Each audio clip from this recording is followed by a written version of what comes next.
저는 이번에 전주시장 선거 3번째 출마합니다. 지난 2번 출마하는 과정 속에 기억하시는 분이 계시겠지만 일주일에 하나씩 정책을 발표했고 정책 선거를 주도했습니다. 이번에 하는 선거의 핵심은 2가지입니다. 반드시 정책 선거를 끌고 갈 겁니다. 그런데 이번 정책 선거의 핵심은 우범기 시장 4년에 대한 비판으로부터 시작될 겁니다. 단순한 네거티브가 아니고 근거 있는 비판입니다. 예를 하나 들어서 지방채 문제로 전주 시민들이 굉장히 불안해합니다. 근데 그거는 그냥 전주 시민들이 잘 몰라서 불안해하는 게 아닙니다. 단적인 예로 우범기 시장 전과 우범기 시장 후로 지방채의 가장 큰 변화는 지방채 이자율입니다.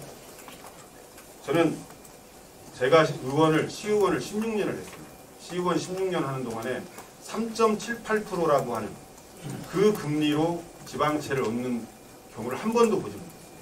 저 뒤에 시의원 하셨던 분들도 계시는데 단적으로 우범기 시장께서 지방채를 발행했던 2023년 3월 29일 발행액 220억 지역발전기금으로 했는데 이게 이자율이 3%입니다. 그런데 그 이후에 이 기금도 사용하지 못하고 전북은행에서 돈을 빌립니다. 전북은행에서 빌리는 모든 돈들은 지방채가 3.78%입니다. 여기 계신 분들도 신용도가 높으면 3.78% 이하로 아마 빚으로 대출을 받으실 텐데 이런 것부터 차근차근 정상화해나가는 그런 작업을 시작해야 된다. 전주가 살아가야 될, 전주가 미래의 전주가 역할을 할 것에 대한 방향, 비전을 잘 세우는 문제가 가장 중요하다고 봅니다.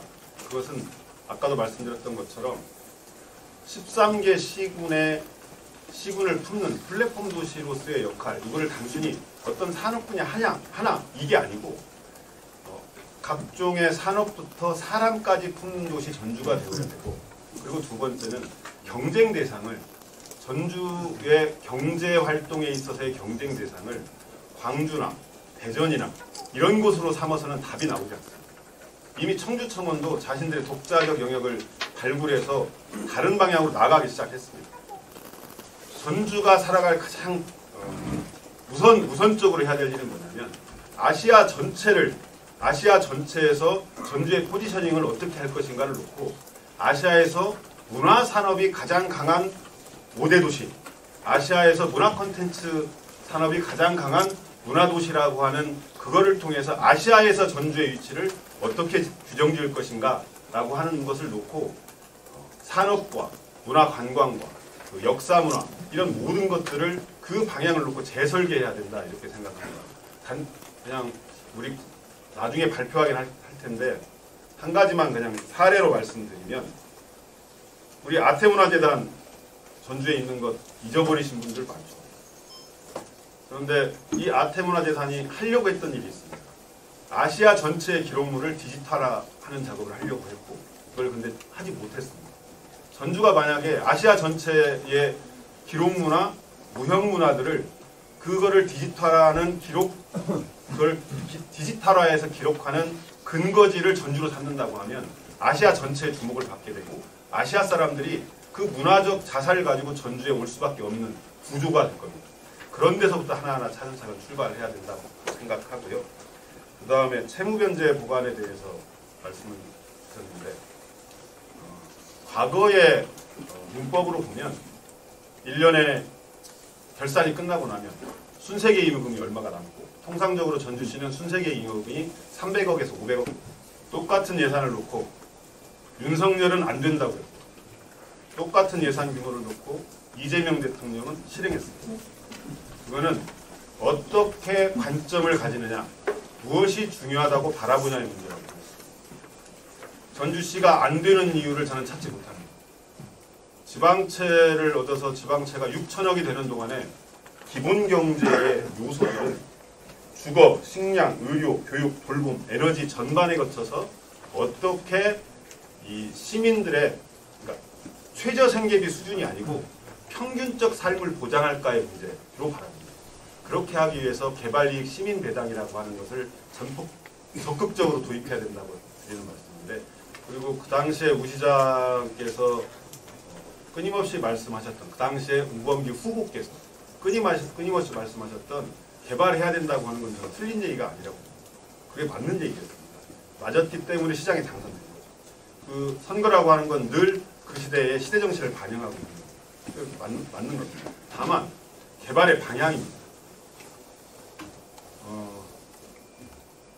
시외로 전주시를 확장하는 것이 전주시에게 적합한가? 아니면 지금 현재 전주시 내에 각종 재개발과 재건축의 문제를 해결하는 것이 시급한가? 저는 단연코 전주시 내에 재개발, 재건축을 빠른 시간 안에 속도를 내는 것이 시급한 문제라고 봅니다. 늘 그것은 시민들의 삶의 어려움을 가져오기도 하지만 지역 갈등의 아주 근본적 요소로 작동하고 있습니다.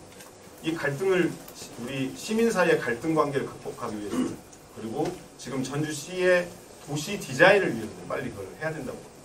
그런 것이 돼요. 그런데 그 개발이라고 하는 것의 또 다른 한 측면은,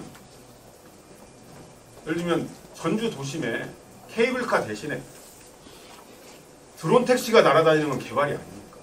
그게 더 훨씬 더 첨단 기술을 활용한 미래지향적 개발입니다. 그런 개발로 달려가야 된다, 이렇게 생각합니다. 질문 주셨으니까 케이블카 얘기 잠깐 하면, 케이블카는 지금 전주시가 계획하는 모든 케이블카가 아니고, 지금 전주시가 계획하는 케이블카는 한옥마을을 죽이는 케이블카입니다. 네. 전주-안주 통합은 반드시 이루어져야 됩니다. 다만 전주-안주 통합을 이루는 아주 섬세하고 많은 사람들의 동의를 얻을 수 있는 전략이 필요하다. 그건 제가 4년 전에도 말씀드렸었습니다. 제가 2013년도에 전주-안주 통합 추진위원 집행위원장이었습니다. 그 경험을 통해서 뼈저리게 느낀 게 있어요. 가치와 명분만으로 통합되지 않는다. 실질적 이익과 이득이 생겨야, 전주 시민에게도 실질적 이익과 이득이 생기는 통합이어야 하고, 완주 군민에게도 실질적 이익과 이득이 생기는 통합이어야 한다고 하는 겁니다. 그런데 그렇게 만들 수 있는 법과 제도가 이미 만들어져 있습니다. 제가 알기로 지난주에 아마 도청에서 세미나도 한 걸로 알고 있는데요. 이미 2022년도에 지방자치법 전면 개정이 되면서 특별자치단체라고 하는 걸 구성할 수 있게 되어 있습니다. 이 특별자치단체는, 단어가 좀 어려워서 그렇지 어려운 일이 아닙니다. 이 특별자치단체에서 예를 들면 완주와 전주가 있으면 양쪽 의회에서 의원들을 파견해서 특별자치단체의 의회를 구성하고, 의회 내에서 그 특별자치단체 단체장을 선출할 수 있도록 되어 있습니다. 이 특별자치단체가 전주와 완주에 이익을 주는 방향으로 할 수 있는 일부터 시작하면 됩니다. 그 일을 실은 이 안에 제가 만경강 백리길 K푸드 클러스터라고 하는 용어로 담아냈습니다.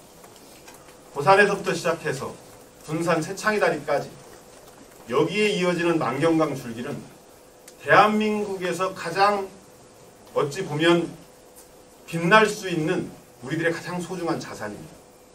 이 소중한 자산을 잘 일구는 것을 일궈내기 위해서 특별자치단체부터 만들어서 관광산업부터 진행하고, 그 다음에 이어질 수 있는 각종 산업들을 이 벨트를 이용해서 활용하는 것, 이게 특별자치단체의 출발점이 될 수 있다. 네. 선거는 시민들에게 가장 절실한 요구, 그것이 그 시대의 시대정신으로 반영되고 그 시대정신을 실현할 사람이 단체장으로 혹은 선출직으로 선택받는다, 이렇게 생각합니다.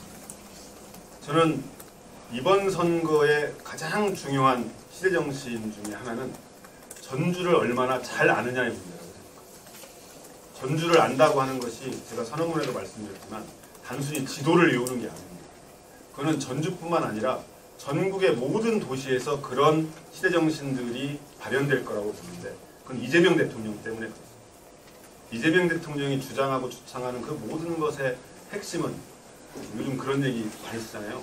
성장이라고 하는 단어에 약간 오해가 생길 것 같으니까 진짜 성장이라고 하는 단어를 썼으니까, 이건 엄밀한 의미에서 사전적 의미로 번영에 가까운 성장이거든요. 이 진짜 성장, 번영을 이루려고 하면 그 지역, 그리고 그 지역에 살고 있는 사람들의 요구와 지향이 무엇인지를 잘 알아야, 그리고 그 지역의 역사와 서사를 잘 이해해야 그 도시에 맞는, 그 도시의 비전을 만들 수 있고 실제로 그거를 실현할 수 있는 동력도 갖게 된다. 그래서 전주를 가장 잘 아는 사람, 단언컨대 조지훈이라고 생각합니다.